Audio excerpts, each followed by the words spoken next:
Amidst the violence and suspicion, one man led the struggle to make Protestant America accept that their new Eden had to include Catholics.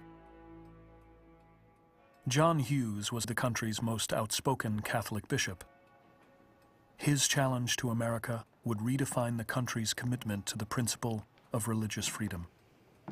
I am a pastor of a Christian flock. I am a citizen of a country whose proudest boast is that it has made the civil and religious rights of all its citizens equal. The desire for religious freedom ran deep in John Hughes. As a boy growing up in Ireland, he'd witnessed the oppression of Catholics by the country's ruling Protestant minority. A turning point in the Hughes family was when John Hughes' sister died, and it was against the laws in Ireland, his own country, for a priest to enter a cemetery. The priest would have to bless dirt outside. The family would bring it in and sprinkle it on the coffin. Shortly after his sister's death, Hughes emigrated to America with his family. He worked first as a ditch digger before training for the priesthood. So you watch this raw-boned, scantily educated youth educate himself.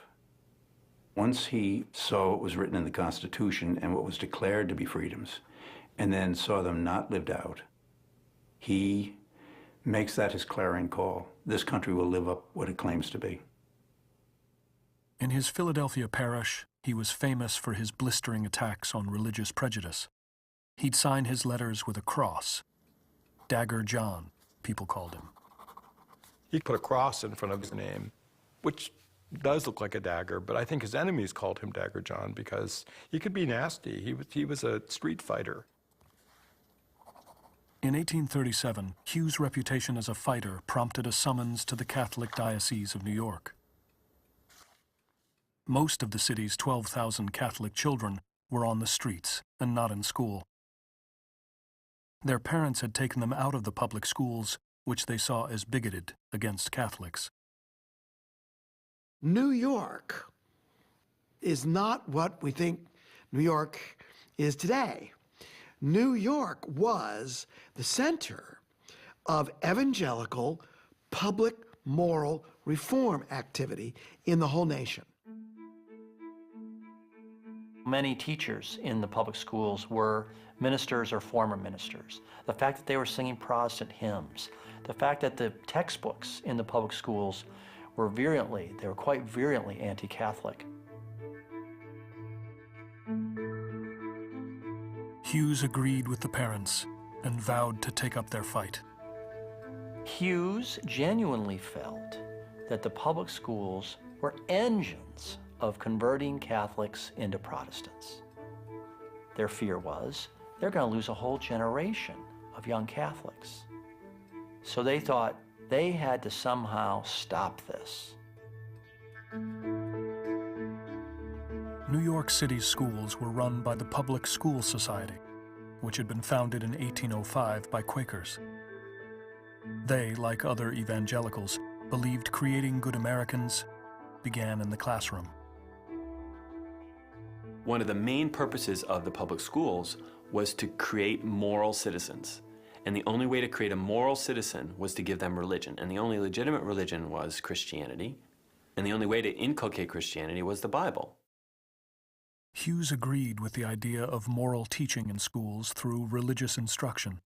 But the public schools were teaching Christianity using a Protestant Bible. Catholics had their own Bible. The public school people, who were mostly Protestants, typically said, just give them the Bible, let them decide for themselves. And they didn't see that that was a Protestant way of doing things. The Protestant Bible, King James, does not have footnotes, but the Catholic Bible does. Because Catholics say, you can't read the Bible by yourself. There's a whole tradition, right? We have all these people, Augustine and Aquinas. Who are you, some 12-year-old kid or some 35-year-old public school teacher, to think you know what the Bible says? Listen to what the tradition says. I was bound to see that the religious rights of my flock should not be filched away from them under the pretext of education. Hughes's support of the Catholic parents removing their children from school baffled the Protestant establishment. To the Protestants who founded the New York Public School Society, this sounded anti-intellectual.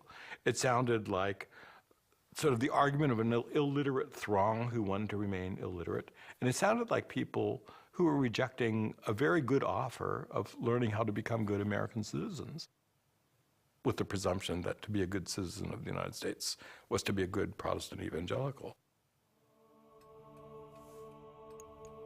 But Hughes knew Catholics, too, could be good Americans, and the Constitution, he believed, gave them the right to be both. The great fathers of our liberties insisted that consciences and religion should ever be free and regarded as above the law. Hughes petitioned New York City Council, which funded the public schools, demanding that if the public schools were teaching Protestantism, then Catholics should be given money to set up their own schools. He demanded a full hearing where he would make the argument for New York's Catholics in person. This was a full-bore public debate with mass coverage in the press, packed house, and people outside. So there he is, appearing probably for the first time in a Protestant public venue. We interfere with no other denomination of citizens. We wish them all to enjoy the same privileges that we claim for ourselves.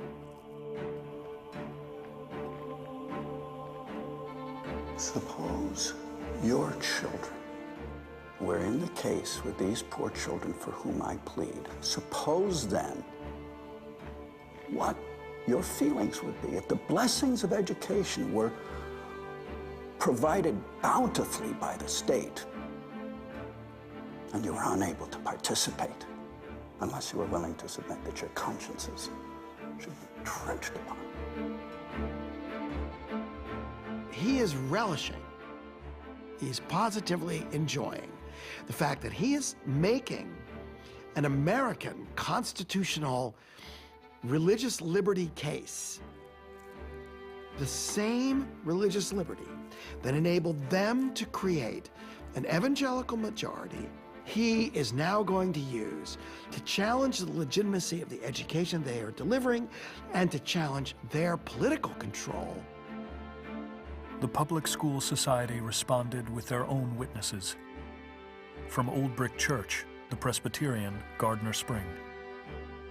The Catholic Church is almost uniformly the enemy of liberty. I resent that Bishop Hughes should come to a community of Protestant citizens and ask for the bounty of the state to support such a system as his. Ignoring Hughes's constitutional arguments, others attacked Hughes's loyalty. Was he with America or with the Vatican? In all candor, I ask whether if it does belong to a foreign potentate to say whether the Bible shall not be read in our common schools? Hughes stuck to his argument that in America, no one religion could be favored over another.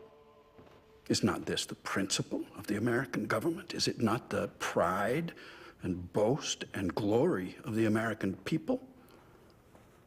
And if it be all this, why is it that Americans are opposed to it? The debate lasted 2 days.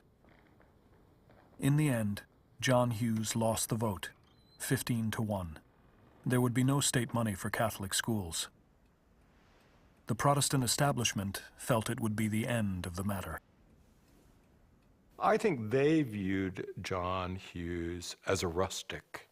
They viewed John Hughes as kind of an interesting throwback, charming. John Hughes could be incredibly charming, but not a serious leader, and certainly not a serious leader for religious people in the United States.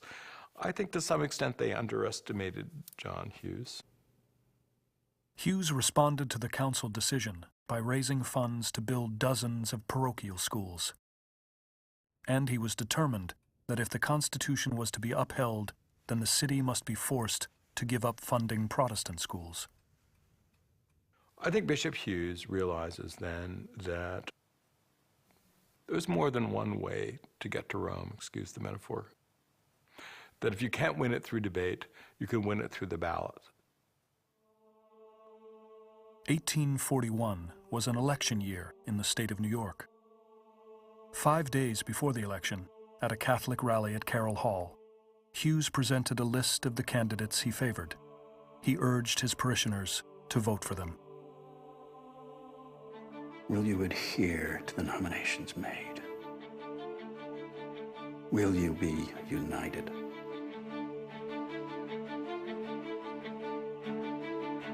Will you let all men know that you are worthy sons of the nation to which you belong? That was the fear of many Protestants. We're going to have bishops interfering in our politics. Here is this unelected bishop appointed by the Pope in Rome telling thousands, maybe hundreds of thousands of our fellow citizens how they should vote. Catholics are more or less like sheep. They're going to do exactly what they're told. And if we have people like Hughes telling Catholics what to do, we're in trouble. Catholicism threatens the whole American project. That's the point. It threatens the whole American project because it threatens to bring us back to pre-revolutionary America, because it's going to enslave us in the tyranny of a king, in this case, a king who was called a pope. The Constitution gave Hughes the right to advise his parishioners how to vote, but the Protestant establishment was outraged at what they saw as priestly meddling in politics. Leading the attack, James Gordon Bennett, editor of the New York Herald. A bold, daring, reckless, unexpected attempt to control politics by the force of religious sentiment, thereby sullying his garment with political dirt. In defending the rights of New York's Catholics, John Hughes believed he was fulfilling his priestly duties. So vital and important do I consider the question that I can see, that I cannot be anywhere more in keeping with my character as a bishop than to stand before you pleading the cause of the poor and oppressed. So near is the question to my heart that I can bear insult from morning till night. Hughes's politicking paid off. All but 3 of the candidates he had supported were elected. In April 1842, the state passed the Maclay Bill. By a majority of just 1, New York's Senate voted to end religious instruction in New York's public schools. It was a decision that New York's Protestant majority found hard to stomach. 4 days later, on April 12th, riots broke out. Bricks were thrown through the windows of Hughes's house and doors were kicked in before the police arrived. Freedom can be quite dangerous, and I think Americans are both wedded to freedom and nervous about where it might lead. By demanding religious liberty for Catholic immigrants, John Hughes had expanded the idea of what it meant to be an American.